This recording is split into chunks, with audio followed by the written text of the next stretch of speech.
তো বর্তমানে আপনারা ভিডিও স্ক্রিনে দেখতেই পাচ্ছেন যেটি একটি কর্মসংস্থান পত্রিকা। আর এই কর্মসংস্থান পত্রিকাটা আমরা যদি একটু বড় করে নিই, তাহলে দেখতে পাবো যে এই কর্মসংস্থান পত্রিকাটা কত তারিখের কর্মসংস্থান পত্রিকা। তার জন্য আমরা একটু বড় করে নিলাম। তো আমরা এবার দেখতেই পাচ্ছি বড় করে যে এটি একটি কিন্তু ৩০শে ডিসেম্বর ২০২৩ তারিখের কর্মসংস্থান পেপার। তো এই কর্মসংস্থান পত্রিকা ৩০শে ডিসেম্বর ২০২৩ আপনারা অবশ্যই দেখতে পাচ্ছেন। আমি আরেকটু বড় করে দেখালাম। তো দেখুন এখানে লেখাই আছে। তো আমরা আজকে কিন্তু এই যে এই কর্মসংস্থান পত্রিকা থেকে আমরা আজকে একটি প্র্যাকটিস সেট আপনাদের জন্য দেখাবো। তো এই সম্পূর্ণ প্র্যাকটিস সেটটি আমরা কিন্তু এই কর্মসংস্থান পত্রিকা থেকে সম্পূর্ণ করব। তো চলুন সরাসরি চলে যাই প্র্যাকটিস সেটে। এই প্র্যাকটিস সেটটি কেমন হতে চলেছে আর এই প্র্যাকটিস সেটটি কোন পরীক্ষার প্র্যাকটিস সেট। তো চলুন চলে যাই দেখব প্র্যাকটিস সেটটি কোন পরীক্ষার। তো তার জন্য আমরা কিন্তু প্র্যাকটিস সেটে চলে এলাম। তো প্র্যাকটিস সেটটা আমরা যদি একটু বড় করে দেখি, তাহলে এখানে আমরা দেখতেই পাচ্ছি যে এটি একটি কিন্তু ফুড সাব ইন্সপেক্টর পরীক্ষার প্রশ্নপত্র। তো এখানে এই প্র্যাকটিস সেটটা আমরা কিন্তু ফুডের যে সাব ইন্সপেক্টর পরীক্ষা হবে, তো তার প্রশ্নপত্র আমরা কিন্তু সমাধান করব। এই প্রশ্নপত্রটি আমরা কিন্তু এখন সমাধান করব। তো চলুন দেখে নিই এখানে এই প্র্যাকটিস সেটটা কেমন হতে চলেছে। তার আগে তো প্র্যাকটিস সেটটা শুরু করার আগে আমি এখানে আপনাদের জন্য কিছু কথা বলব যে এখানে এই যে একটা বক্সে লেখা আছে, এই লেখাটা খুবই গুরুত্বপূর্ণ। যেকোনো পরীক্ষার আগে আমাদের সিলেবাস সম্পর্কে একটু জানা চাই। তো চলুন এখানে এই প্র্যাকটিস সেটটি শুরু করব। তো এই প্র্যাকটিস সেটটি এখানে কি লেখা আছে আমরা একটু দেখে নেব। তো আমরা তার জন্য একটু কি করলাম, একটু বড় করে নিলাম। তো এখানে বড় করে আমরা দেখতেই পাচ্ছি যে এখানে লেখাই আছে দেখুন WBPSC এক্সাম, অর্থাৎ পিএসসি তরফ থেকে কিন্তু খাদ্য দপ্তর সাব ইন্সপেক্টরের পরীক্ষাটা কিন্তু নেওয়া হচ্ছে। তো আমরা এখানে দেখব কি লেখা আছে। খাদ্য দপ্তরের সাব ইন্সপেক্টর, এখানে লেখা আছে দেখুন, পশ্চিমবঙ্গ সরকারের খাদ্য সরবরাহ দপ্তর অধীনে sub ordinate food and supply services দপ্তরের কাজের জন্য সাব ইন্সপেক্টর পদে 509 জন ছেলেমেয়ে নেওয়ার জন্য দরখাস্ত নেওয়া হয়েছে। প্রার্থী বাছাই করবে পশ্চিমবঙ্গ পাবলিক সার্ভিস কমিশন। প্রার্থী বাছাইয়ের জন্য প্রথমে লিখিত পরীক্ষা হবে 14 জানুয়ারি। তাহলে এখানে আমরা কিন্তু একটা পরীক্ষার ডেট পেয়ে গেলাম। 14 জানুয়ারি কিন্তু পরীক্ষা হবে। তারপর আমরা কি লেখা আছে দেখব। 100 নম্বরের লিখিত পরীক্ষা অবজেক্টিভ মাল্টিপল চয়েস টাইপের প্রশ্ন হবে এইসব বিষয়ে। বিষয় কোনগুলো, তার জন্য আমরা একটু উপরের দিকে তুলছি। তো দেখুন এখানে বিষয় লেখা আছে, প্রথমে লেখা আছে জেনারেল স্টাডিজ, এতে থাকবে কিন্তু 25 নম্বর। অ্যারিথমেটিক থাকবে কিন্তু 25 নম্বর। তাহলে আপনারা বুঝতেই পারলেন মোট 100 নম্বরের লিখিত পরীক্ষা হবে অবজেক্টিভ মাল্টিপল চয়েস টাইপের প্রশ্ন হবে, অর্থাৎ সব কিন্তু এমসিকিউ আকারে প্রশ্ন থাকবে। আর জেনারেল স্টাডিজে থাকবে কিন্তু 50 নম্বর, আর অ্যারিথমেটিক থাকবে কিন্তু 50 নম্বর। সময় থাকবে কিন্তু 1.5 ঘন্টা। তো আমাদের 1.5 ঘন্টার মধ্যে কিন্তু 100 নম্বরের উত্তর দিতে হবে, এবং সেখানে সবচেয়ে বেশি কঠিন জিনিস সেটা হচ্ছে অঙ্ক। অঙ্ক কিন্তু 50 নম্বর, এই 50 নম্বর অঙ্কেই কিন্তু আপনাদের অনেকটা সময় চলে যাবে। সময় যদিও এখানে 1.5 ঘন্টা থাকছে, তবুও কিন্তু এই অঙ্কের জন্য অনেক সময় চলে যাবে। তাই বারবার করে আপনাদের কাছে অনুরোধ যে আপনারা অঙ্কগুলো বারবার করে প্র্যাকটিস করুন। যে কোনো চ্যানেলের প্র্যাকটিস সেটের অঙ্ক কিন্তু আপনারা প্র্যাকটিস করবেন। তো দেখবেন খুব সহজে অঙ্ক সমাধান আপনি নিমেষে সব অঙ্কের সমাধান করতে পারবেন পরীক্ষার সময়। তো এখানে দেখুন তারপরে কি লেখা আছে, সফল হলে 20 নম্বরের পার্সোনালিটি টেস্ট। জেনারেল স্টাডিজ বিষয়ে থাকবে দৈনন্দিন বিজ্ঞান, সাম্প্রতিক ঘটনা, ভারতীয় ইতিহাস, ভারতীয় ভূগোল ইত্যাদি। অঙ্কে থাকবে মাধ্যমিক সিলেবাস অনুযায়ী আর মেন্টাল এবিলিটি। তো আশা করি আপনারা এখান থেকে বুঝতেই পারছেন এই সিলেবাস সম্বন্ধে। তো এই পদের লিখিত পরীক্ষা যে ধরনের প্রশ্ন আসার সম্ভাবনা, তেমনই 50টি প্রশ্ন নিয়ে আলোচনা আলোচনা করছেন রাজ্য সরকার মূল্যায়ন পর্ষদ কর্মরত নুরুল ইসলাম। তো আপনারা অবশ্যই বুঝতে পারছেন যে ফুড সাব ইন্সপেক্টর পদের যে লিখিত পরীক্ষা হবে তাতে কিন্তু মোট 100 নম্বরের এমসিকিউ থাকবে, আর সময় থাকবে কিন্তু 1.5 ঘন্টা, এবং জেনারেল স্টাডিজে থাকবে কিন্তু 50 নম্বর, এবং অ্যারিথমেটিক থাকবে 50 নম্বর। এই অঙ্কের 50 নম্বরের জন্য আপনাদের কিন্তু অনেক সময় নষ্ট হবে। তাই আপনারা বারবার করে অঙ্কগুলো প্র্যাকটিস করুন। তো আমরা এই প্র্যাকটিস সেট থেকে কিন্তু মোট 50টি প্রশ্নের সমাধান করব, কারণ এখানে 50টি প্রশ্ন দিয়েছি, এখানে আপনারা দেখতেই পাচ্ছেন 50টি প্রশ্ন দিয়েছি। আমরা এই 50টি প্রশ্নের ফুলফিল উত্তর করার চেষ্টা করব। তো চলুন চলে যাই, প্রশ্ন শুরু করা যাক। তো প্রথম প্রশ্ন আমরা দেখব। এখানে দেখুন একটু বড় করেই আমরা দেখছি। এখানে আছে ফুড সাব ইন্সপেক্টর, আশা করি আপনারা বুঝতেই পারছেন। তো এখানে অবশ্যই আপনারা দেখতে পাচ্ছেন যে একের দাগের প্রশ্ন আছে, সিএনইএস মহাকাশ গবেষণা কেন্দ্রটি কোন দেশের মহাকাশ গবেষণা কেন্দ্র। তো এখানে অপশনগুলো আছে দেখুন, ইতালি, ফ্রান্স, পোল্যান্ড, মার্কিন যুক্তরাষ্ট্র। তো এর মধ্যে কোনটি সঠিক? তো এখানে কিন্তু এই সিএনইএস মহাকাশ গবেষণা কেন্দ্রটি আছে কিন্তু এই ফ্রান্সে। বিদ্যাগ হবে এর সঠিক উত্তর। আমরা চলে যাবো 2 দাগের এই প্রশ্নটিতে। লেখা আছে হালাই ট্রায়াঙ্গেল নামক জায়গাটি কোন দুটি দেশের মধ্যে বিবাদ রয়েছে। তো এখানে সুদান ও মিশর, সুদান ও উগান্ডা, সৌদি আরব ও বাহরিন, আর ইরান ও ইরাক। তো এর মধ্যে কোনটি সঠিক হবে? তো 2 এর দাগের সঠিক উত্তর হবে কিন্তু এর দাগ, সুদান ও মিশর। আমরা চলে যাবো 3 দাগের এই প্রশ্নটিতে। হোম ইন দ্য ওয়ার্ল্ড এ মেমোইর বইটির লেখক কে? অরুন্ধতী রায়, সালমান রুশদি, অমর্ত্য সেন, রঘুরাম রাজন। তো এখানে 3 দাগের সঠিক উত্তর কি হবে? তো 3 দাগের সঠিক উত্তর হবে কিন্তু সিদ্ধাক, অমর্ত্য সেনের লেখা বই। আমরা চলে যাবো 4 দাগের প্রশ্নে। 4 দাগের প্রশ্ন আছে দেখুন, 1 একক সমান কত বিঘা? তো এখানে আছে 1.61 বিঘা, 1.73 বিঘা, 2.1 বিঘা, 1.5 বিঘা। তো এই হিসাবটা কিন্তু অনেকেই জানে না। তো 1 বিঘা 1 একক সমান এখানে প্রশ্ন আছে 1 একক সমান কত বিঘা? তো এখানে সঠিক উত্তর হবে কিন্তু 1.61 বিঘা। 1 একক সমান 1.61 বিঘা। তো আমরা চলে যাবো পরের প্রশ্নে। পরের প্রশ্ন দেখব কি আছে। দেখব আমরা 5 দাগের প্রশ্নে, বালকৃষ্ণ যোশী কোন ক্ষেত্রের সঙ্গে যুক্ত ছিলেন? মারাঠি সঙ্গীত শিল্পী, বাঙালি লেখক, চলচ্চিত্র অভিনেতা, স্থাপত্যকার। তো এখানে 5 দাগের সঠিক উত্তর কি হবে? তো এর সঠিক উত্তর হবে কিন্তু এই বালকৃষ্ণ যোশী ছিলেন কিন্তু স্থাপত্যকার, অর্থাৎ দ্বিতীয় দাগ হবে সঠিক উত্তর। আমরা চলে যাবো 6 দাগের প্রশ্নে। 6 দাগের প্রশ্ন আছে দেখুন, 2024 সালে 50তম G7 সামিট আয়োজন করবে কোন দেশ? G7 কিন্তু। তো এই G7 সামিট আয়োজন করবে কোন দেশ? Japan, Bharat, Brazil, Italy. তো এখানে 6 দাগের সঠিক উত্তর কি হবে? তো 6 দাগের সঠিক উত্তর কিন্তু হবে ইতালি। আমরা চলে যাবো 7 দাগের প্রশ্নে। হাক্কি পিক্কি এই নামক উপজাতি ভারতের কোন রাজ্যে দেখা যায়? এখানে আছে দেখুন তামিলনাড়ু, অরুণাচল প্রদেশ, কর্ণাটক, ছত্তিশগড়। তো এখানে 7 দাগের সঠিক উত্তর হবে কিন্তু সিদ্ধাক, কর্ণাটকে কিন্তু এই হাক্কি পিক্কি নামক উপজাতি আছে। হাক্কি পিক্কি নামক উপজাতি আছে। তো আমরা চলে যাবো 8 দাগের প্রশ্নে। 8 দাগের প্রশ্ন আছে দেখুন, নিচের কোন অ্যাপটি কেন্দ্রীয় সরকার শিক্ষা ব্যবস্থার উন্নতির জন্য চালু করেছে? PADS AI, ULLAS, LIKS AI, ANAND। তো এখানে 8 দাগের সঠিক উত্তর কি হবে? তো এর সঠিক উত্তর হবে কিন্তু বিদ্যাক, ULLAS।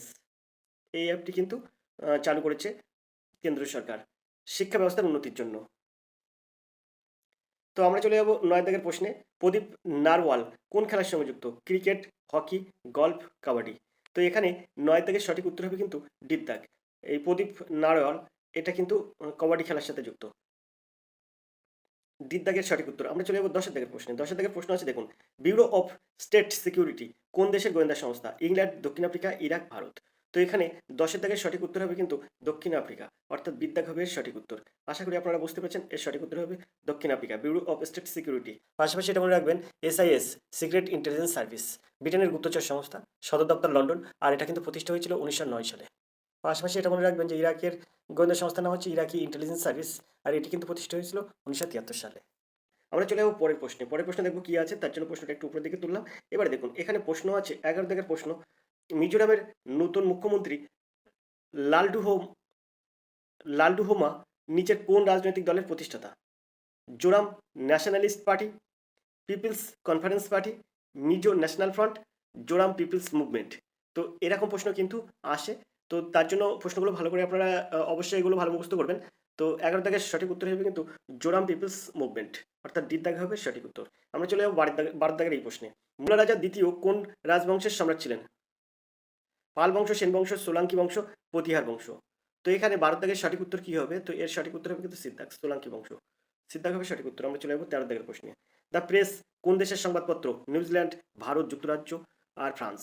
তো এর মধ্যে তো ভারত তো হবেই না, বাদ বাকি দেশের মধ্যে কোনটি আছে? তো 13 দাগের সঠিক উত্তর কি হবে? তো এখানে এর সঠিক উত্তর হবে কিন্তু নিউজিল্যান্ড, অর্থাৎ এর দাগ হবে সঠিক উত্তর। আমরা চলে যাবো 14 দাগের প্রশ্নে। ঐতিহাসিক খলিদ আহমেদ নিজামী ইতিহাসের কোন অধ্যায়ে তথ্য দিয়ে সমৃদ্ধ করেছেন? দেখবো অপশনগুলো কি আছে। এর দাগে আছে প্রাচীন ভারতের ইতিহাস, বির দাগে আছে মধ্য ভারতের ইতিহাস, সির দাগে আছে আধুনিক ভারতের ইতিহাস, ডির দাগে আছে স্বাধীন ভারতের ইতিহাস। তো এখানে 14 দাগের সঠিক উত্তর কি হবে? তো এর সঠিক উত্তর হবে মধ্য ভারতের ইতিহাস, বিদ্যাগের সঠিক উত্তর। আমরা চলে যাবো পরের প্রশ্নে। পরের প্রশ্ন দেখবো কি আছে, দেখবো 15 দাগের প্রশ্নে। পাট উৎপাদনে পশ্চিমবঙ্গে পরের স্থান অধিকার করেছে কোন রাজ্য? উড়িষ্যা, বিহার, নাগাল্যান্ড, অসম। তো এখানে 15 দাগের সঠিক উত্তর কি হবে? তো এর সঠিক উত্তর হবে কিন্তু অসম, ডির দাগে হবে সঠিক উত্তর, ডির দাগ হবে সঠিক উত্তর। আশা করি আপনারা বুঝতে পারছেন। তো পাট উৎপাদনে পশ্চিমবঙ্গের পরের স্থান অসম। তো চলুন চলে যাই আমরা পরের প্রশ্নে। পরের প্রশ্ন দেখবো কি আছে, তার জন্য প্রশ্নটা একটু উপরের দিকে তুলবো। তো এবার আমরা দেখবো 16 দাগের প্রশ্ন। আমরা দেখবো 16 দাগের এই প্রশ্নটি। 16 দাগের প্রশ্ন আছে, নিচের কোন হরপ্পান স্থানটি এখন ভারতে অবস্থিত নয়? তো এখানে আছে চানুদারো, আলমগীরপুর, রংপুর, দেশালপুর। তো এখানে 16 দাগের সঠিক উত্তর কি হবে? তো এর সঠিক উত্তর হবে এর দাগ, চানুদারো, চানহুদারো এর সঠিক উত্তর। আমরা চলে যাবো 17 দাগের প্রশ্নে। নিচের কোন সংগঠনটি ভারত ছাড়া আন্দোলনের বিরোধিতা করে? মুসলিম লীগ, হিন্দু মহাসভা, কমিউনিস্ট পার্টি অফ ইন্ডিয়া, উপরের সবকটি। তো আপনারা অবশ্যই জানেন এর সঠিক উত্তর কি হবে। তো সঠিক উত্তর হবে কিন্তু এখানে বলতে নিচের কোন সংগঠনটি ভারত ছাড়ো আন্দোলনের বিরোধিতা করেন? তো এখানে কিন্তু মুসলিম লীগ, হিন্দু মহাসভা, কমিউনিস্ট পার্টি অফ ইন্ডিয়া, উপরের কিন্তু সবগুলোই কিন্তু এর সঠিক উত্তর। দিদ্দাগ হবে সবগুলো, দিদ্দাগ হবে সঠিক উত্তর। তো এখানে 17 দাগের সঠিক উত্তর হবে ডির দাগ। আমরা চলে যাবো 18 দাগের প্রশ্নে। সম্প্রতি সংবাদ শিরোনামে আসা ব্যক্তিত্ব অংশুমালী মুখোপাধ্যায় কোন ক্ষেত্রে পরিচিতি লাভ করেছেন? 58তম জ্ঞানপীঠ পুরস্কারে ভূষিত হলেন। বিদ্যাগে আছে সাঁওতাল ভাষায় চলচ্চিত্র পরিচালনার জন্য। আর সিদ্ধাগে আছে দেখুন সিন্ধুলিপি পাঠ্যোদ্ধারের জন্য, আর ডির দাগে আছে জওহরলাল নেহরু বিশ্ববিদ্যালয়ের নতুন উপাচার্য নিযুক্ত হলেন। তো এখানে 18 দাগের সঠিক উত্তর কি হবে? তো এর সঠিক উত্তর হবে কিন্তু সি দাগ, অর্থাৎ সিন্ধুলিপি পাঠ্যোদ্ধারের জন্য। আমরা চলে যাবো 19 দাগের প্রশ্নে। 19 দাগের প্রশ্ন আছে দেখুন, গালি পয়েন্ট কোন খেলার সঙ্গে যুক্ত? অবশ্যই আপনারা জানেন ফুটবল, হকি, লন টেনিস আর ক্রিকেট। তো এর এই অবশ্যই আপনারা এই গালি পয়েন্ট এসবগুলোর সঙ্গে যুক্ত আছেন। গালি পয়েন্ট কোন খেলার সঙ্গে যুক্ত? তো এটা অবশ্যই আপনারা জানেন, এটা কিন্তু সঠিক উত্তর হবে ডি দাগ, ক্রিকেটের সঙ্গে যুক্ত। আমরা চলে যাবো 20 দাগের প্রশ্নে। 20 দাগের প্রশ্ন আছে দেখুন, বেসবল যে গ্রাউন্ডে খেলা হয় তার নাম কি? মাঠ, পিচ, ডায়মন্ড, এরেনা। তো এখানে বেসবল কোন মানে বেসবল যে গ্রাউন্ডে খেলা হয় সেই গ্রাউন্ডের নাম কি? তো এখানে 20 দাগের সঠিক উত্তর কি হবে? সেই গ্রাউন্ডটাকে বলা হয় কিন্তু ডায়মন্ড, ডায়মন্ড অর্থাৎ। তো এখানে সঠিক উত্তর হবে সি দাগ, ডায়মন্ড। আমরা চলে যাবো পরের প্রশ্নে। পরের প্রশ্ন দেখবো কি আছে। তার জন্য প্রশ্নটা একটু উপরের দিকে তুলবো। এবার আমরা প্রশ্ন দেখবো 21 দাগের প্রশ্ন, স্বপ্না সুন্দরী কোন নৃত্যের শিল্পী? তো এখানে আছে দেখুন, মণিপুরি, কুচিপুড়ি, ওড়িশি, কত্থক। তো এখানে 21 দাগের সঠিক উত্তর হবে কিন্তু এই কুচিপুড়ি, অর্থাৎ বিদ্যাগ হবে এর সঠিক উত্তর। আশা করি আপনারা বুঝতে পারছেন। আমরা চলে যাবো 22 দাগের প্রশ্নে। আর্জেন্টিনার মুদ্রার নাম কি? Dollar, euro, peso, tugrik. তো এখানে 22 দাগের সঠিক উত্তর হবে কিন্তু সিদ্ধাক, পেসো, সিদ্ধাক হবে সঠিক উত্তর। চলে যাবো 23 দাগের প্রশ্নে। সিন্ধু ঘোষ কি? অত্যাধুনিক অ্যান্টি ট্যাঙ্ক মিসাইল, যুদ্ধ জাহাজ, রণতরী, ডুবোজাহাজ। তো এখানে 23 দাগের সঠিক উত্তর কি হবে? তো এর সঠিক উত্তর হবে কিন্তু ডি দাগ, ডুবোজাহাজ। আমরা চলে যাবো 24 দাগের প্রশ্নে। নিচের কোন তথ্যচিত্রটি মার্ক জুকারবার্গ জীবন কাহিনী অবলম্বনে তৈরি হয়েছে? A beautiful mind, theory of everything, the the pursuit of happiness, the social network. তো এখানে 24 দাগের সঠিক উত্তর আছে ডি দাগ, দ্য সোশ্যাল নেটওয়ার্ক। ডি দাগ হবে সঠিক উত্তর। আমরা চলে যাবো 25 দাগের প্রশ্নে। 25 দাগের প্রশ্ন অর্থাৎ জেনারেল স্টাডিজ থেকে কিন্তু এই 25 দাগের প্রশ্ন পর্যন্ত শেষ প্রশ্ন। মোট 50টি জেনারেল স্টাডিজের প্রশ্ন থাকবে, কিন্তু আজকের প্র্যাকটিস সেটে কিন্তু 25টা জেনারেল স্টাডিজ দিয়েছে এবং 25টা অঙ্ক দিয়েছে। তো আজকে 25টা প্রশ্নের শেষ প্রশ্ন জেনারেল স্টাডিজ থেকে। প্রথম, ভারতীয় জ্ঞানপীঠ পুরস্কার প্রাপ্ত ব্যক্তি আশাপূর্ণ দেবী, তারাশঙ্কর বন্দ্যোপাধ্যায়, জি শঙ্কর কুরুপ ও মিহির সেন। তো এখানে 25 দাগের সঠিক উত্তর কি হবে? তো এর সঠিক উত্তর হবে কিন্তু জি শঙ্কর কুরুপ, অর্থাৎ সিদ্ধাগ হবে সঠিক উত্তর। প্রথম ভারতীয় জ্ঞানপীঠ পুরস্কার প্রাপ্ত ব্যক্তি জি শঙ্কর কুরুপ। তো আশা করি এই জিকেগুলোর সমাধান আপনারা পেয়েছেন বা এই জিকেগুলো আপনারা বুঝতে পেরেছেন। তো আমরা এবার চলে যাবো সরাসরি অঙ্কে। তো চলুন দেখে নিই 26 দাগের অঙ্ক কি আছে। তার জন্য আমরা একটু প্রশ্নপত্রটা উপর দিকে তুলবো। তো এখানে 26 দাগের প্রশ্ন আছে দেখুন, একটি পাত্রে 7 লিটার দুধ আছে, ওই পাত্র থেকে 6 লিটার দুধ তুলে নিয়ে আবার 6 লিটার জল ঢালা হলো। এই কাজ পুনরায় দুবার করা হলো। এখন পাত্রে কত লিটার দুধ অবশিষ্ট থাকবে? দেখুন এই অঙ্কগুলো খুব সহজে নিমেষে কিভাবে সমাধান করবো দেখুন। এই যে এখানে আছে 60 লিটার, এই 60টা আগে আপনি এখানে দেবেন 60। তো আমি এই জায়গাটায় করে দিচ্ছি দেখুন, 26 দাগের প্রশ্নের উত্তর করে দিচ্ছি এখানে দেখুন। এখানে আমরা দেবো প্রথমে 60, এবার একটা গুণ চিহ্ন দেবো। এবারে তারপর দেখুন এখানে বলছে ওই পাত্র থেকে 6 লিটার দুধ তুলে নিয়ে 6 লিটার জল ঢালা হলো। একদম সূত্রের সাহায্যে সমাধান হয়ে যাবে আর খুব সহজে সমাধান হয়ে যাবে। সেটা দেখুন কোনো ভয় করার কারণ নেই। এখানে দেখুন 60 বিয়োগ 6 দেবেন আর নিচে দেবেন এই 60। 60 লিটার দুধ ছিল, 6 লিটার দুধ তুলে নিয়ে 6 লিটার জল ঢালা হলো, তাই 6টা 60 থেকে বিয়োগ করবেন। এবার যেহেতু এই প্রসেসটা কবার চলছে? দুবার চলছে, তাই এখানে 2 দিয়ে দেবেন মাথায়। ব্যাস, এবার আপনি এখান থেকে সমাধান করুন। তো এখানে আমরা দিয়ে দেবো 60 গুণ 60-এর থেকে 6 বাদ দিলে কত হয়? 54 বাই 60 গুণ 60, আর এখানে 54 গুণ 54, কারণ 60-এর থেকে 6 বাদ দিলে হয় 54। এবার যেহেতু 54 মানে এর মাথায় স্কোয়ার, তাই 54 গুণ 54 আর 60 গুণ 60। তো আমরা এখান থেকে এই একটা 60 আর এই একটা 60 কাটবো, আর এখান থেকে কাটবো 6 10 60 আর এখানে কাটবো 6 9 54। 10টা আমরা এখানে রেখে দেবো, দিয়ে এখানে এটা গুণ করবো। তো এখানে আছে 4 9 36-এর 6 হাতে 3 আর 5 9 45 আর 3 48 বাই 10। তো এটা সমান সমান কি লিখতে পারি? 4 8.6 সহজেই লিখতে পারি। তো 48.6। এখানে উত্তর ভুল দেওয়া আছে। এখানে 42 43.75 43.44 আছে। তো এখান থেকে এই উত্তর এই অপশানগুলো একটা ঠিক অপশান দেওয়া নেই।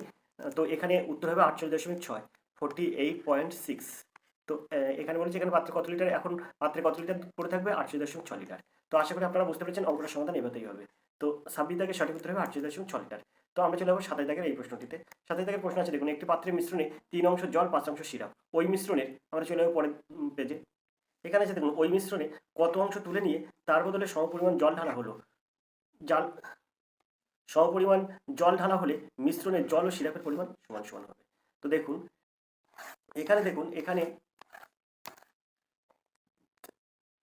এখানে কিন্তু মিশ্রণের বলেছে একটি পাত্রে মিশ্রণের 3 অংশ জল আর 5 অংশ সিরাপ। 3 অংশ জল আর 5 অংশ সিরাপ। তো এইখানে আমরা লিখে নিচ্ছি জল কতটা? জল আছে 3 অংশ আর সিরাপ আছে কিন্তু 5 অংশ। এখন বলছে এর থেকে ওই মিশ্রণ থেকে কত অংশ তুলে নিয়ে তার বদলে সমপরিমাণ জল ঢালা হলে মিশ্রণের জল ও সিরাপের পরিমাণ সমান সমান হবে। তো কত অংশ মিশ্রণ থেকে কত অংশ তুলে নিয়ে সমপরিমাণ জল ঢালা হলে মিশ্রণ জল ও সিরাপের পরিমাণ সমান সমান হবে। তো অঙ্কটা কিভাবে সহজে সমাধান করবো দেখুন। তো এখানে দেখুন, তো আমরা এখানে দেখবো কত সুন্দরভাবে এই অঙ্ক সমাধান করব। এখানে জল 3 অংশ তুলে নিচ্ছে, সিরাপ 5 অংশ তুলে নিচ্ছে। তার মানে সিরাপটা কিন্তু বেশি, তো এর এই রকম সূত্র ধরে অঙ্ক করবেন। তো এখানে বলছে কত অংশ তুলে নিতে হবে, মানে মিশ্রণ কত অংশ তুলে নিতে হবে। তো এখানে বলছে কত অংশ তুলে নিয়ে তার বদলে সমপরিমাণ জল ঢালা হবে। জল ঢালা হলে মিশ্রণ জল ও সিরাপের পরিমাণ সমান হবে। তো এখানে বলছে কত অংশ তুলে নিই, এই যে কত অংশ তুলে নিই এইটা আমরা বার করব। তো মানে মিশ্রণ তুলতে হবে, মিশ্রণ তুলব কত অংশ দেখুন, সূত্র হবে 1/2। খুব শর্ট ট্রিক্সের মাধ্যমে এই অঙ্ক সমাধান করব। 1/2 একটা দাগ দেব। এই দেখুন 5 অংশ সিরাপ আছে আর 3 অংশ জল আছে, তা বড়টার থেকে ছোটটা বিয়োগ করব। 5 বিয়োগ 3 আর নিচে দেব বড়টা বাই 5। তো এটাকে যদি আমরা ক্যালকুলেশন করি তাহলে কত হবে, এখানে হয়ে যাবে 1/2 ইন্টু এখানে হবে 5-এর থেকে 3 বাদ দিলে থাকে 2, তা 2/5। তো এইটা এই 2 কাটা যাবে, সমান সমান কত হবে 1/5। তো এই 1/5 অংশ, 1/5 অংশ কি করতে হবে, মিশ্রণ তুলে নিতে হবে, অর্থাৎ এর দাগ হবে সঠিক উত্তর। আশা করি আপনারা বুঝতে পেরেছেন। আমরা চলে যাব পরের প্রশ্নে। পরের প্রশ্ন আছে দেখুন 28 দাগের প্রশ্ন। একটি খেলোয়াড়ের বোলিংয়ের গড় 12.4, সে কোনো ম্যাচে 26 রানের বিনিময়ে 5টি উইকেট পায়, ফলে তার বোলিংয়ের গড় হয় 0.4 কমে যায়। শেষ ম্যাচ খেলার আগে সে কত উইকেট পেয়েছিল। তো এই অঙ্কটার কিভাবে নিমেষে সহজে সমাধান করবেন দেখুন। এখানে বলছে দেখুন শেষ ম্যাচ খেলার আগে সে কত উইকেট পেয়েছে, তা আপনি মনে করবেন এই এক্সটি উইকেট পেয়েছে, এক্সটি। তাই এক্স এর মানটা আমরা বার করব। তো এখানে আছে গড় 12.4, তো 12.4 এক্স যোগ 20 রানের বিনিময়ে কিন্তু 5টি উইকেট পায়। তো এখানে 12 x 12.4 x plus 26 by x plus 5, এটা সমান সমান, তাহলে এখানে বলছে দেখুন ফলে তার বোলিংয়ের গড় 0.4 কমে যায়। আগে ছিল কত গড় 12.4, 12.4 থেকে 4 কমে গেলে কত হবে 12 হবে, সমান সমান 12। ব্যাস, এবার আমরা এটাকে ক্যালকুলেশন করব। সেই ক্যালকুলেশনটা আমরা এই জায়গাটায় করবো। দেখুন এখানে আমরা যদি ক্যালকুলেশন করি তাহলে 12.4 এক্স এখানে রেখে দেবো, 12.4 এক্স প্লাস 26 সমান সমান 12 এক্স প্লাস 60। তো এখানে আমরা যদি এই 12 এক্সটা এই সাইডে আনি তাহলে এখানে থাকবে 12 এক্সটা এই সাইডে আনলে -12 এক্স হবে। তো আমরা এই জায়গাটায় দিতে পারি 0.4 এক্স থেকে যাবে, আর এটা সমান সমান এই 60, আর এই জায়গায় প্লাস 26টা ওই সাইড গেলে -26 হয়। 60-এর থেকে 26 বাদ দিলে কত থাকে 44, 60-এর থেকে 26 বাদ দিলে থাকবে 34। তো এবারে এই এক্স সমান সমান কত হবে, তো এক্স সমান সমান হয়ে যাবে কিন্তু এই যে 34টা উপরে দিয়ে দিলাম আর নিচে হয়ে যাবে কিন্তু এই 0.4। তো 0.4 মানে 4, আর এই দশমিকটা তুলে এখানে 10 দিয়ে দিলাম, গুণ করে দিলাম। ব্যাস, এবার এইটা 2 দিনও 4 আর এখানে 5 দিনও 10 করবো, আর এই 2 আর এই 34 কাটবো 17 করবো। তো এক্স সমান সমান কত হচ্ছে 5×17=85। তো দেখুন এখানে সঠিক উত্তর হবে ডির দাগ। সে কত উইকেট পেয়েছিল, 85টা উইকেট পেয়েছিল। শেষ ম্যাচ খেলার আগে সে কত উইকেট পেয়েছিল, শেষ ম্যাচ খেলার আগে 85টি উইকেট পেয়েছিল। এক্স এর মান বের করলাম 85। তো খুব সহজে এসব অঙ্ক সমাধান করা যায়। তো আমরা চলে যাবো পরের প্রশ্নে। পরের প্রশ্ন দেখবো কি আছে।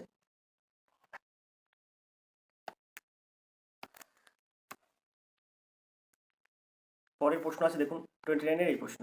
এক ব্যক্তি 2 প্রকার চা 60 টাকা কেজি দরে ও 65 টাকা কেজি দরে কেনেন। তাদের মিশ্রণ 68.20 টাকা কেজি দরে বিক্রি করে 10% লাভ করেন। তিনি 2 প্রকার চা কি অনুপাতে মিশিয়েছিলেন। সবার প্রথমে আপনি কি করবেন দেখুন, এই যে 68.20 আছে, এই 68.20টা দেবেন, 68-20। তো এখানে দুটোর আগে দশমিক, তাই দুটোর আগে দশমিকটা আমি এখান থেকে তুলে দিলাম, দিয়ে এখানে নিচে 100 করে দিলাম, ইন্টু এখানে বলছে 10% লাভ। 10% লাভ করার কথার অর্থ হচ্ছে এখান থেকে ক্রয় মূল্যটা আমরা বার করব। তো এখানে আমরা এই যে 68.20 আছে, তো 68/100, এবার যেহেতু ক্রয় মূল্য আমরা বার করবো তাই 10% লাভ করার কথার অর্থ হচ্ছে যে ক্রয় মূল্য 100 টাকা হলে বিক্রয় মূল্য 110 টাকা। তো এখানে 10% করার কথার অর্থ হচ্ছে ক্রয় মূল্য 100 টাকা হলে বিক্রয় মূল্য 110 টাকা। যেহেতু আমরা ক্রয় মূল্য বার করবো তাই আমরা কি করবো 100টা উপরে দেবো আর নিচে দেবো 110। তো এখান থেকে এই 100 আর এই 100টা কাটবো, এই 0 এই 0 কাটবো, 11কে 682 যদি কাটি তাহলে হয়ে যায় 62। এখন আমরা কি করব, এখন আমরা এই যে দুই প্রকার চা আছে, এখান থেকে 62টা ক্রয় মূল্য বেরোলো, তো এখান থেকে একটা আছে 60 টাকা কেজি দরে বিক্রি করছে, একটা 65 টাকা কেজি দরে বিক্রি করছে। তো আমরা এবার এখান থেকে কি করব, এখন আমরা কি করব দেখুন, আমরা যে প্রথম অংশ আর এখানে লিখবো দ্বিতীয় অংশ, দ্বিতীয় অংশ।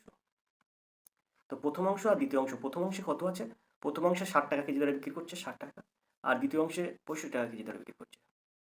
তো আমরা এখানে কি করব, মিডিলে কত দেবো, এই যে 62 আছে 62 দেবো মিডিলে, মিডিলে দেবো 62। এটা আমরা ক্রয় মূল্য বার করেছি এই 10% লাভ হিসেবে। তো এটা থেকে এটা বিয়োগ করব, 65 থেকে 62 বিয়োগ করলে হবে 3, আর 60 থেকে 62 বিয়োগ করব, বিয়োগ করলে হবে 2, 65 থেকে 62 বিয়োগ করলে হবে 3, আর 62 থেকে 60 বিয়োগ করলে হবে 2। তো আমাদের এই অনুপাত কত হবে, 3:2, মাঝখানে অনুপাত বসিয়ে দেবো 3:2, অর্থাৎ এর দাগের সঠিক উত্তর। খুব সহজেই সব অঙ্ক সমাধান করা যায়। আমরা চলে যাবো 30 দাগের এই প্রশ্নে। 729 মিলি একটি মিশ্রণে দুধ ও জলের অনুপাত 7:2, আরও কি পরিমাণ জল মেশালে নতুন মিশ্রণে দুধ ও জলের অনুপাত 7:3 হবে। তো অঙ্কটা কীভাবে সহজে সমাধান করবো দেখুন, নিমেষে সহজে সমাধান করবো। তো এখানে আছে দেখুন কত সুন্দরভাবে সহজে আপনি সমাধান করবেন। এই যে 729 লিটার মিশ্রণ আছে, দুধ আর জলের অনুপাত 7:2। তো এই 729 লিটার দুধ আছে কতটা আমরা বার করব। তো দুধ আছে কতটা, দুধ সমান সমান 729 গুণ 7/9, এই আনুপাতিক ভাগার দিয়ে গুণ করে দেবো। এখানে 8 9 72, 8 1 8 9 72, 9 1 9, তো 81-কে যদি আমরা 7 দিয়ে গুণ করি তাহলে হয়ে যাবে 7 1 7 আর 27 56, 567 লিটার। আর এখানে জল আছে কতটা, জল বাকিটা আছে। তো এখানে 729 থেকে 567 যদি আমি বিয়োগ করি তাহলে হবে 7 আর কত হলে 9, 2 হলে 9, আর 6 এর কত হলে 12, 6 হলে 12, হাতে 1, 5 রেখে 6, 6 কত হলে 7, 1 হলে 7। তো 162 লিটার কি আছে, জল আছে, আর 567 লিটার কি আছে, দুধ আছে। তো দুধ আছে 567 লিটার 729-এর মধ্যে, জল আছে 162 লিটার। এখন বলেছে যে আর কি পরিমাণ জল মেশালে, তার মানে 162-তে আর কত পরিমাণ জল মেশালে ওই অনুপাত 7:3 হবে। তো আমরা এখান থেকে সরাসরি চলে যাবো, এই যে 567 যেহেতু দুধ, তো আমি 567টা উপরে দেবো আর নিচে দেবো কত, 162 জল, তো 162 দেবো জল, 162। আর বলেছে কত লিটার জল মেশালে বলেছে, তো এই আমরা জলের সাথে এক্সট্রা যোগ করে দেবো, কারণ x লিটার জল মেশাতে হবে। মনে করবো x লিটার জল মেশাতে হবে, তো 162-র সাথে x যোগ করে দিচ্ছি। তো এইটা কত হবে, এটা 7:3 হবে, তো 7/3।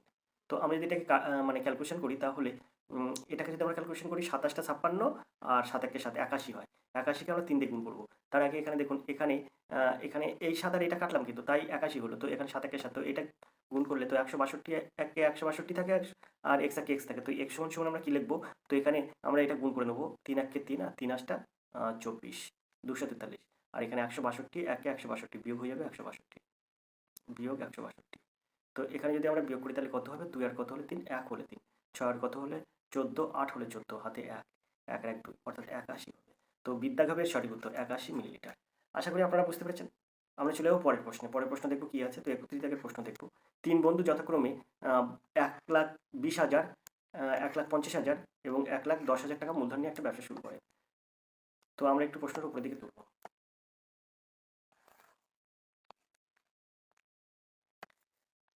প্রথমজন ড্রাইভার, বাকি দুজন কন্ডাক্টরের কাজ করে।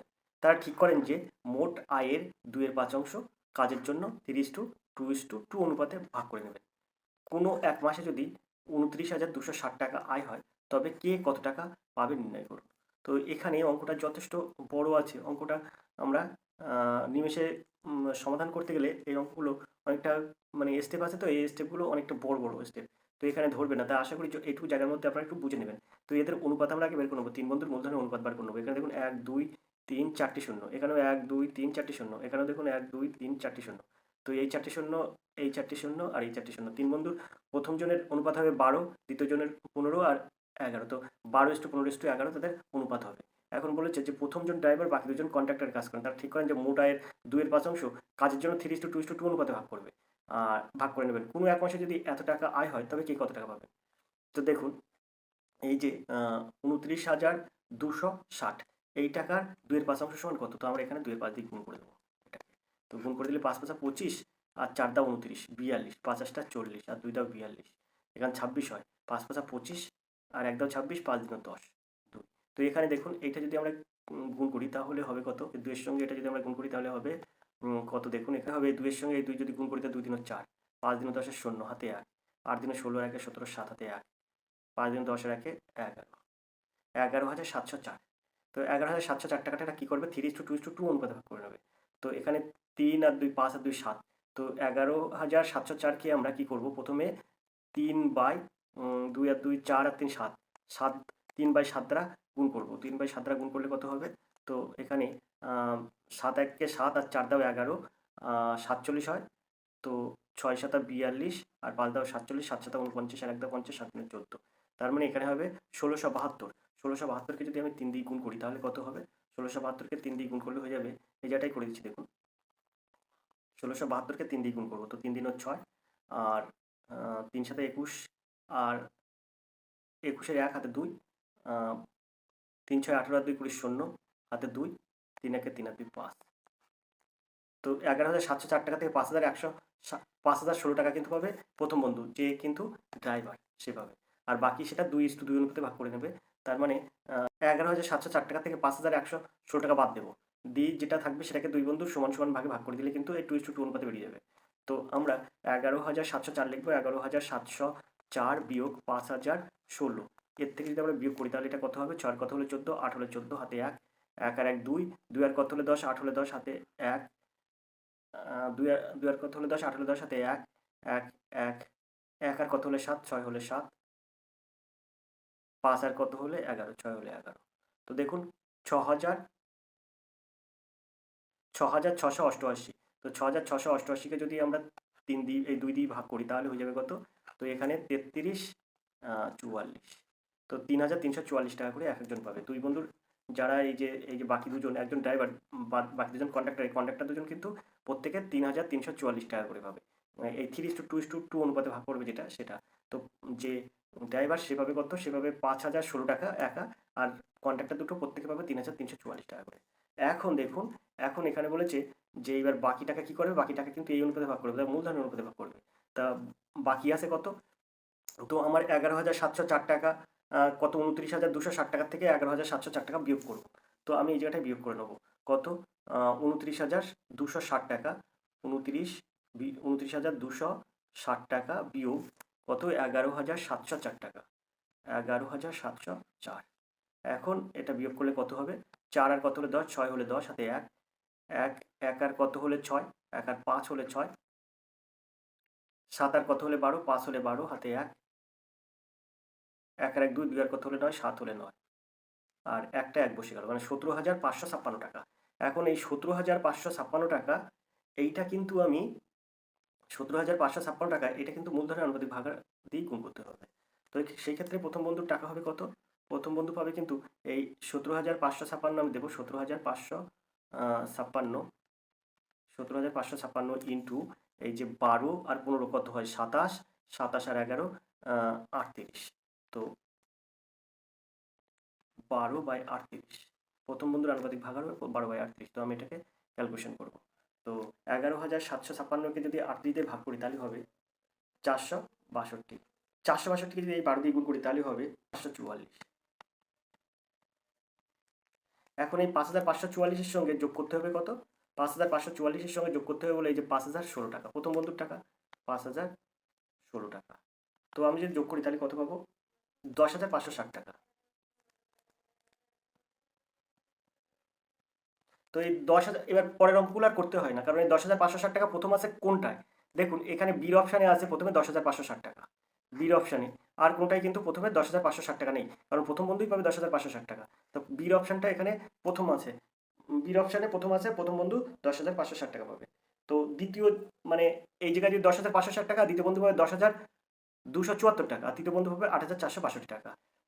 এইখানে যদি, আর দ্বিতীয়টায় যদি এখানে বির অপশানে যেরকম 10,560 টাকা আছে, এখানে সির অপশানে যদি 10,560 টাকা তারপরে অন্য একটা কিছু দিত তাহলে কিন্তু আমরা আবার ভাবতাম, কিন্তু এর প্রথম অপশানে আছে বির অপশান 10,560 টাকা, তাই আমরা বলতেই পারি বিদ্যাগের সঠিক উত্তর। আশা করি আপনারা বুঝতে পেরেছেন। তো আমরা চলে যাবো 32 দাগের এই প্রশ্নটিতে। তো যে অঙ্কটি এবার আমরা দেখবো সেটা হচ্ছে 32 এই অঙ্কটি। একটি অংশীদারি ব্যবসায় তিনজনের মূলধনের অনুপাত 5:8:3। প্রথম ব্যক্তির লাভ তৃতীয় ব্যক্তির লাভের থেকে 10 টাকা বেশি হলে ব্যবসায় মোট কত টাকা লাভ হয়েছিল? তো দেখুন এই অঙ্কটা খুব সহজে কিভাবে সমাধান করব, খুব সহজে সমাধান করব। তার আগে আমি বলে রাখি, এই জায়গায় যে 10 টাকা বেশি, এই 10 টাকা বেশি 10 হলে এই যে অপশনগুলো আছে এই অপশনগুলো এত টাকা আসবে না, এখানে টাকার পরিমাণ তখন কম আসবে, 80-90 টাকায় আসবে। কিন্তু এখানে আমার মনে হচ্ছে 10 হবে না, এখানে যদি 80 টাকা হয়, এখানে যদি 80 হয় তাহলে অঙ্কের সমাধানটা হয়ে যাবে। এই যে অপশন আছে এই অপশনের মধ্যে সমাধান হবে। তো আমি এখানে ৮০ ধরেই অঙ্কটা করছি। যদি আপনাদের ১০ ধরে অঙ্কটা সমাধান হয়, তো আপনারা ১০ ধরে করবেন। তবে আমার মনে হচ্ছে এখানে ৮০ হবে। তো জিনিসটা ১ম এ আমার যেটা দেখতে হবে সেটা হচ্ছে প্রথম ব্যক্তির লাভ তৃতীয় ব্যক্তির লাভের থেকে ৮০ টাকা বেশি। তো আমি এখানে প্রথম ব্যক্তির লাভ মনে করছি প্রথম ব্যক্তির লাভ মনে করছি X টাকা। তাহলে তৃতীয় ব্যক্তির লাভ কত? তৃতীয় ব্যক্তির লাভ কিন্তু X মাইনাস ৮০ টাকা। কেন X মাইনাস ৮০? কারণ বলেছে এখানে প্রথম ব্যক্তির লাভ তৃতীয় ব্যক্তির লাভের থেকে ৮০ টাকা বেশি। তাই আমরা X থেকে ৮০ বিয়োগ করে দিলাম। এখন আমরা এটাকে কি করব? X by X minus ৮০, X minus ৮০। তো প্রথম কত? প্রথম আছে ৫, প্রথম আছে ৫ আর তৃতীয় আছে ৩। তো আমি এখানে ৫ বাই ৩ দিয়ে দিলাম। তো এবার আমরা এটাকে ক্যালকুলেশন করব। তো এখানে হয়ে যাচ্ছে 5x মাইনাস 400 সমান সমান 3x। তো এখানে থাকবে 2x সমান সমান 400। তো এখান থেকে x সমান সমান থাকবে 200। তো প্রথম ব্যক্তির টাকা কত? প্রথম ব্যক্তির টাকা কিন্তু 200, এখানে আমি লিখে রাখলাম। তৃতীয় ব্যক্তির টাকা কত? x মাইনাস 80, তার মানে 200 মাইনাস 80 তো হয়ে যাবে 120 টাকা। তো তৃতীয় ব্যক্তি পাচ্ছে 120 টাকা, প্রথম ব্যক্তি পাচ্ছে 200 টাকা। এবারে দেখুন কত সুন্দর সহজেই অঙ্ক সমাধান হয়ে যাবে।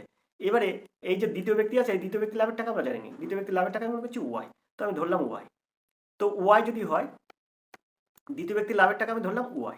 তো y যদি হয় তো y বাই হয় প্রথম y বাই yটা উপরে দিয়েছি, তাহলে পরে দিতে হবে 3, তার মানে তৃতীয় ব্যক্তি দিতে হবে। তৃতীয় ব্যক্তি কত আছে? তৃতীয় ব্যক্তির লাভ তৃতীয় ব্যক্তির লাভ আমি এখানে যে 120 টাকা বের করেছি, তাহলে y বাই 120।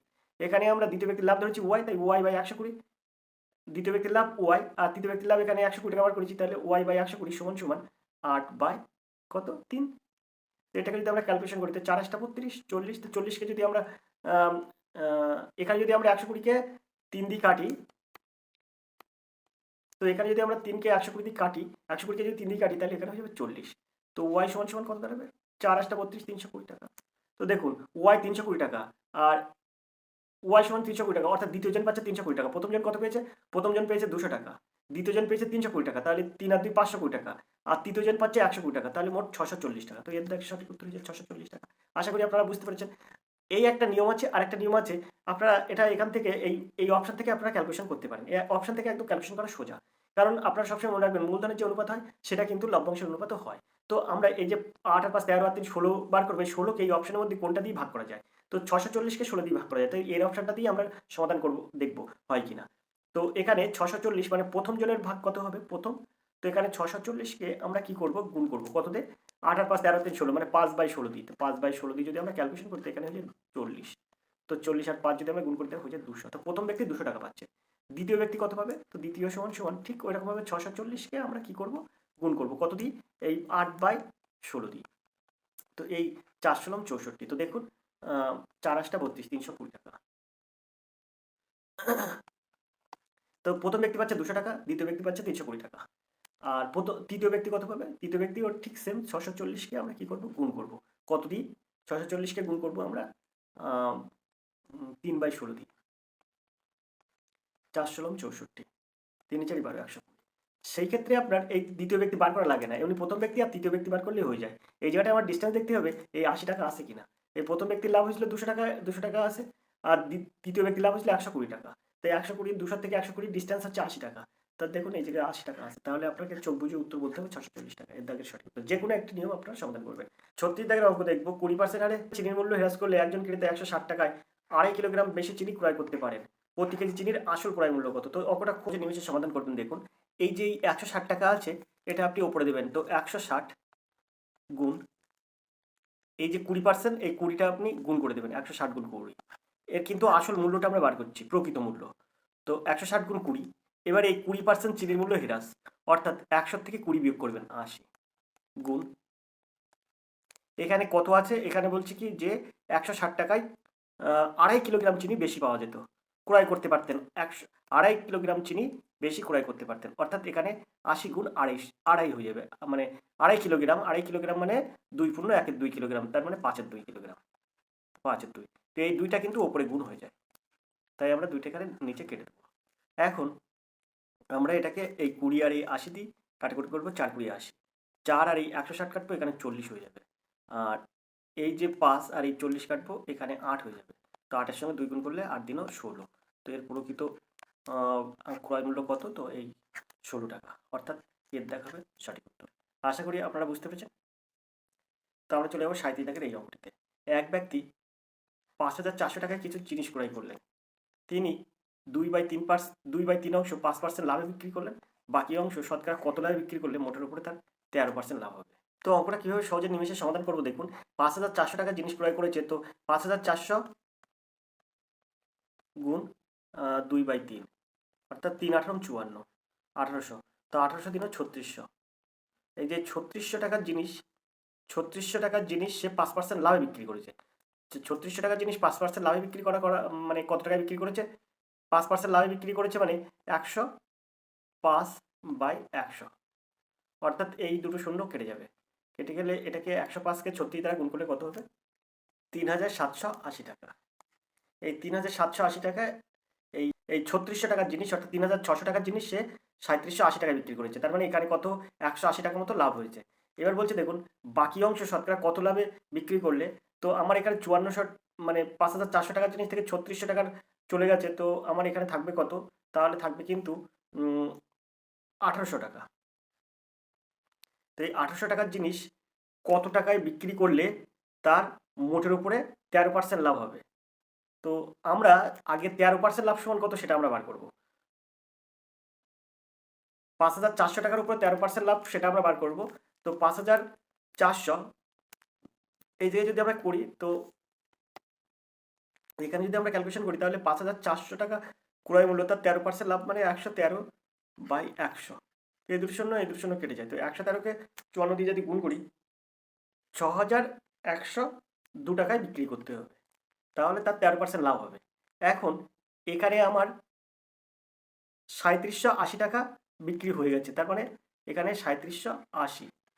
তো এখান থেকে 2 করতে 2 বিয়োগ করলে কত থাকে? 2 করতে 2, 8 কত হলে 10, 2 হলে 10, হাতে 1, 7 আর 1 8, 8 আর কত হলে 11, 3 হলে 11, 3 আর 1 4, 4 আর কত হলে 6, 2 হলে 6, তো 2322 টাকা। এখন এই যে বাকি অংশটা 2322 টাকায় বিক্রি করতে হবে। তো সেই হিসেবে শতকরা কত পার্সেন্ট মানে এখানে বাকি অংশ শতকরা কত লাভে বিক্রি করতে হবে? তো 2322 টাকা এটা শতকরা কত লাভে বিক্রি করবো? তো দেখুন 3600 টাকার জিনিস বিক্রি হয়ে গেছে, তাহলে আছে 800 টাকার জিনিস বিক্রি করতে। তা 800 টাকার জিনিস এটা বিক্রি করতে হবে কত? 2322 টাকায়।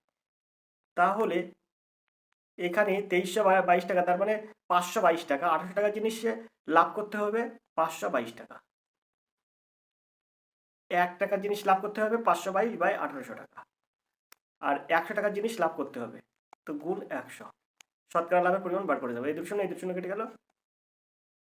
522কে 18 দিয়ে ভাগ করতে হবে, তো 522কে যদি 18 দিয়ে ভাগ করি তাহলে হয়ে যাবে 29। তো এখানে 29% লাভ হবে, অর্থাৎ এর দাগ হবে সঠিক উত্তর। আশা করি বুঝতে পেরেছেন। আমরা চলে যাবো 38 দাগের এই প্রশ্নটিতে। একজন দুধ বিক্রেতা কিছু পরিমাণ দুধ আছে বিক্রয়ের জন্য, কোন অনুপাতে জল মেশালে সেই মিশ্রণটির বিক্রয় করলে কোন অনুপাতে জল মেশালে সেই মিশ্রণটি ক্রয় মূল্যে বিক্রয় করলে 5% লাভ হবে? তো আপনি মনে করুন 100 টাকায় 100 লিটার দুধ কিনেছে, 100 টাকায় 100 লিটার দুধ কিনেছে। এখন এখানে বলছে কোন অনুপাতে জল মেশালে সেই মিশ্রণটি ক্রয় মূল্যে বিক্রয় করলে 5% লাভ হবে। তো দেখুন এখানে 100 টাকায় যদি 100 লিটার দুধ কেনেন, 5% লাভ করতে হলে এর বিক্রয় করতে হবে কিন্তু 105 টাকায়, বিক্রয় করতে হবে 105 টাকায়। তাহলে সেই ক্ষেত্রে কিন্তু তার 5% লাভ হবে, 5 টাকা লাভ হবে। তা 5 টাকা লাভ হবে, তো সেই ক্ষেত্রে মানে ক লিটার দুধের দাম 5 টাকা, তো 5 লিটার দুধের দাম, তাহলে জলের পরিমাণ তুলতে হবে কত? 5 লিটার জল তুলতে হবে। তো এবার অনুপাতটা কেমন হবে? তো সেই ক্ষেত্রে হবে 5:100। তাহলে কিন্তু এই 1:20, অর্থাৎ 1:20 অনুপাতে কিন্তু এই মানে কোন অনুপাতে জল মেশালে সেই মিশ্রণটি ক্রয় মূল্যে বিক্রয় করতে হবে, করলে 5% লাভ হবে, তো 1:20 অনুপাতে জল মেশাতে হবে। তার মানে প্রত্যেক 20 লিটারে 1 লিটার করে জল মেশাতে হবে। তো সিদ্ধাক হবে সঠিক উত্তর। আশা করি আপনারা বুঝতে পেরেছেন। আমরা চলে যাবো পরের প্রশ্নে। পরের প্রশ্নটা দেখবো কি আছে। 39 দাগের প্রশ্ন আছে দেখুন। 39 দাগের প্রশ্ন আছে দেখুন। 28টি জিনিস বিক্রয় করে একজন ব্যক্তি 4টি জিনিসের বিক্রয় মূল্যের সমান লাভ করেন, শতকরা লাভের হার কত? এখানে বলছে 28টি জিনিস বিক্রয় করে একজন ব্যক্তি 4টি জিনিসের ক্রয় মূল্যের সমান লাভ করেন। এখানে মনে করুন 28টি জিনিসের বিক্রয় মূল্য 28 টাকা। তো এখানে বলছে একজন ব্যক্তি 4টি জিনিসের বিক্রয় মূল্যের সমান লাভ করেন 28টি জিনিস বিক্রয় করে। তার মানে একটা জিনিসের বিক্রয় মূল্য 4 টাকা, সেই ক্ষেত্রে 24টা লাভ করেন 4 টাকা, 24টা 4 টাকা, 24-এ 4 একে 4/24 ইন্টু 100 কত হবে? তো এখানে 4 ছক 24, 3 দিনও 6, 50 দিনও 100, তো হয়ে যাবে 50/3। তো এটা হয়ে যাবে 16×2=3, অর্থাৎ এর দাগ হবে সঠিক উত্তর। আশা করি আপনারা বুঝতে পেরেছেন। এখানে যেহেতু বলছে 4টি জিনিসে বিক্রয় মূল্য সমান লাভ করেন, তাই 28টি জিনিস বিক্রয় করে 4টি জিনিসের সমান মূল্য লাভ করেন। তার মানে 28টি জিনিসের বিক্রয় মূল্য যদি আমি 28 টাকা ধরি, তাহলে 4টি জিনিস কিন্তু ওতে লাভ করছে। সেই ক্ষেত্রে ওর মানে 24 টাকা, ওই 28 টাকার থেকে এই 4 টাকাটা বাদ দেবো, দিলে 24 টাকা। তার মানে 24 টাকা পাচ্ছে, কিন্তু ও 28 টাকা পাচ্ছে। 24টা জিনিস বিক্রি করে কিন্তু 28 টাকা পাচ্ছে, তাই 24 টাকায় পাচ্ছে। 24 টাকায় লাভ হচ্ছে কত? 4 টাকা। 1 টাকায় লাভ, 100 টাকায় লাভ কত? তো 16.23%। আমরা চলে যাবো 40 দাগের এই প্রশ্নটিতে। তো আমরা এবার দেখবো 40 দাগের এই অঙ্কটি। একজন দোকানদার তার খরিদ্দারের 10% ছাড় দিয়ে ক্রয় মূল্যের উপরে 20% লাভ করলো। যে পণ্যের ক্রয় মূল্য 450 টাকা, তার ধার্য মূল্য কত টাকা? তো ধার্য মূল্য আমরা এখানে বার করবো। তো অপশন থেকে অঙ্কটা সমাধান করা যায়। তা অপশন থেকে আমরা সমাধান করবো। তো তার আগে আমরা একটু দেখে নেবো যে 450 টাকা ক্রয় মূল্য, 20% লাভ করলে 450 টাকার উপর 20% লাভ করবো, তাহলে জিনিসটার বিক্রয় মূল্য কত হবে সেটা আমরা দেখবো। তো এখানে 450 টাকার উপরে 20% লাভ মানে 100 টাকার জিনিস 120 টাকায় বিক্রয় করতে হবে। তা 120/100। তো এই শূন্য, এই শূন্য, আর এই শূন্য, আর এই শূন্য। তো যদি এটাকে আমরা যদি ক্যালকুলেশন করি, তাহলে হয়ে যায় 540। মানে 45 যদি 12 দিয়ে গুণ করি, 540 টাকা হয়ে যাবে। তো 540 টাকায় এটা কিন্তু সে ওই 20% লাভে 450 টাকার জিনিসটা 540 টাকায় বিক্রি করবে। এইবার বলছে একজন দোকানদার তার খরিদ্দারকে 10% ছাড় দেয়। তাহলে যদি 10% ছাড় না দেয়, যদি 10% ছাড় না দেয়, তাহলে এই জিনিসটা ধার্য মূল্য 540 টাকার জিনিসটা ধার্য মূল্য কত হবে? তো 10% ছাড় কথার অর্থ কি? 100 টাকার যদি জিনিসটার দাম হয়, মানে 100 টাকা যদি লেখা থাকে, তাহলে বিক্রি করে কত? 90 টাকা। তাহলে যদি 540 টাকা যদি বিক্রয় মূল্য হয়, তাহলে এর ধার্য মূল্য কত হবে? তো ধার্য মূল্য হয়ে যাবে কিন্তু এই 100/90। অর্থাৎ এই শূন্য আর এই শূন্যটা কাটবো। আর এই 554কে এই 9 দিয়ে কাটলে 6 9 54, 6 100 600। তো 600 টাকা কিন্তু এই জিনিসটা ধার্য মূল্য। অর্থাৎ এর দাগ হবে এর সঠিক উত্তর। 600 টাকা জিনিসটার ধার্য মূল্য। এর দাগের সঠিক উত্তর। আশা করি অঙ্কটা আপনারা বুঝতে পেরেছেন। চলে যাবো আমরা পরের প্রশ্নে। পরের প্রশ্ন দেখবো কি আছে। তো এবার আমরা যে অঙ্কটি করবো সেটা হচ্ছে 45 এর এই অঙ্কটি। যে কোনো একটি ত্রিভুজের 3টি বাহুকে বর্ধিত করা হলে যে 3টি বহিঃস্থ কোণ উৎপন্ন হয় তাদের সমষ্টি কত? তো ত্রিভুজের 3টি কোণের সমষ্টি সবসময় মনে করবেন 180 ডিগ্রি। মনে করবেন সবসময় 180 ডিগ্রি ত্রিভুজের 3টি কোণের মান। তো ত্রিভুজের 3টি বাহু যদি এরকমভাবে বর্ধিত করা হয়, এরকম বর্ধিত করা হয়, তাহলে এই ধরুন এই ত্রিভুজটা এই বর্ধিত করলে এটা 180 ডিগ্রি, এটাও 180 ডিগ্রি, এটাও 180 ডিগ্রি। তো তার মধ্যে যদি আমরা এটাও 180 ডিগ্রি। তো এটা যদি ত্রিভুজের 3টি কোণের সমষ্টি যদি 180 ডিগ্রি হয়, তাহলে এই ত্রিভুজের 3টি বাহু যেহেতু মানে সরলরেখায় অবস্থিত, এখানে বলছে 3টি বাহুকে বর্ধিত করা হলে, তো এইটা যদি আমরা বর্ধিত করেছি, তার মানে এটা 180 ডিগ্রি। তো এটাও কিন্তু 180 ডিগ্রি, আর এটাও কিন্তু 180 ডিগ্রি। তো 3 8 54, 540 ডিগ্রি। তার থেকে যদি ত্রিভুজের 3টি কোণের সমষ্টি 180 ডিগ্রি হয়, তো 180 ডিগ্রি যদি আমরা বিয়োগ করি, তাহলে থাকবে কত? 360 ডিগ্রি। তো এই সিদ্ধান্ত হবে সঠিক উত্তর। আশা করি অঙ্কটা আপনারা বুঝতে পেরেছেন। পরের অঙ্কগুলো পরবর্তী ভিডিওতে।